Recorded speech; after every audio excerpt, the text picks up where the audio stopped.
mbahmu anut Mbah Panut ya kersa rawuh, heeh. Wah, keroyo-royo rawuh ana gubuke awake dhewe.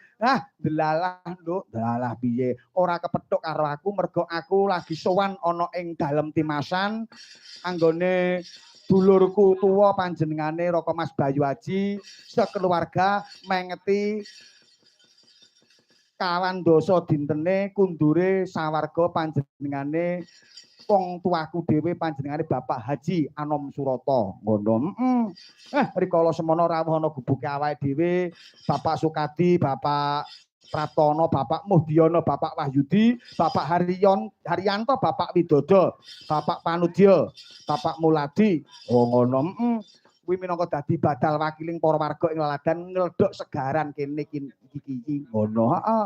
Paring dawuh nyang aku karo kowe nanging lantaran bojomu. Oh ngono. Heeh. Rawuh ana gubuke dhewe dasare no manjung ya pas gemis riwis-riwis arep digaweke unjukan iki Mbah Pan. Wis rasah. Aku ora kepethuk karo dalang iki aku. Aku rada kecewa aku. Oh ngono. Mbahmu Panut, wah kasok katresnane karo aku kowe ngono. Saya maneh Masmu Wahyudi karo Pakmu Gedhe Sukadi SPD iki wah.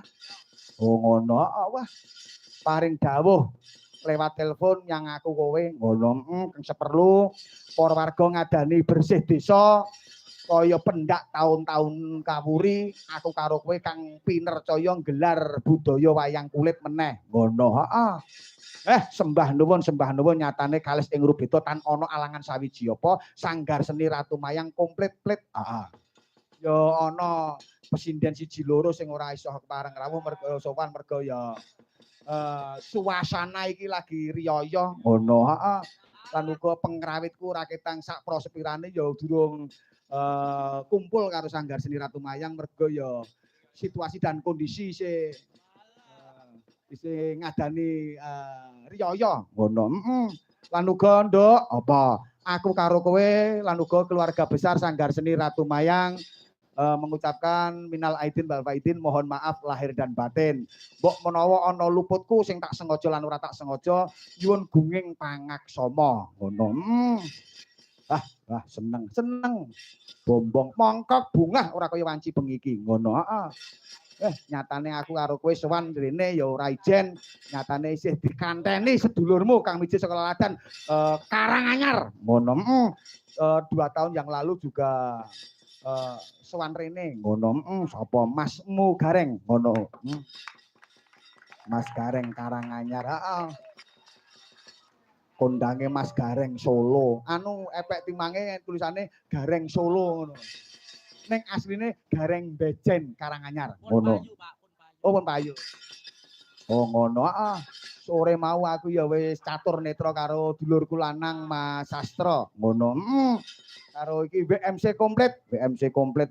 Live streaming Mbok Limbuk. Waduh, luar biasa. Terima kasih karo Mbok Limbuk. Nyatane pendak aku mayang nang ndi mesti nusul mesti nge-live. Ngono. Ya kasok katresnane ngalahke karo sapa-sapa. Ya. Regane pengen ngumpulke karo Sanggar Seni Ratu Mayang Indonesia. Ngono, tepuk tangan sama Mbok Limbuk channel. Dasare piyayine ya wah, nyeneng keh. Karo live streaming apa? Iki live streaming ana loro. Sing siji mau ya. Nduk, apa sadurunge gojekan karo Masmu Gareng karo anakmu Mbak Gentari. Mbak Gentari, Nggo gegojekan iki ana nawala kang tumiba ning pepangkon ngono.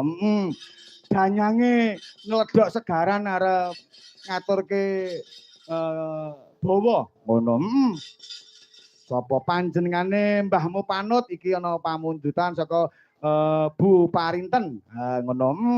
Setunggal nyuwun tambal ban angka kalih Melati Rinuncing sing bawani Mbahmu Panut ngono.